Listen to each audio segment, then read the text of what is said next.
নারী কত সুন্দর অভিনয় করে, অভিনয়ের জন্য নারী সারা রে। আল্লাহ আল্লাহ গো, কেন তুমি ওই বেঈমানের সাথে আমার দ্বিতীয়বার দেখা দিলা, দ্বিতীয়বার দেখা দিলা। তোর প্রেমেতে পইরা জীবন হইল রে ছাড়ে খা। এখন আমার রইল বাকি শুধু অন্ধকার।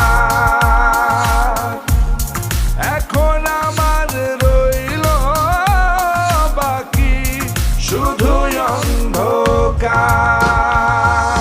কতটা বেঈমান হলে পুরুষের জীবন নিয়ে খেলে, হায় রে বেঈমান না রে, বেঈমান না রে, পুরুষের জীবন নিয়ে খেলে। তোর বাপের কথা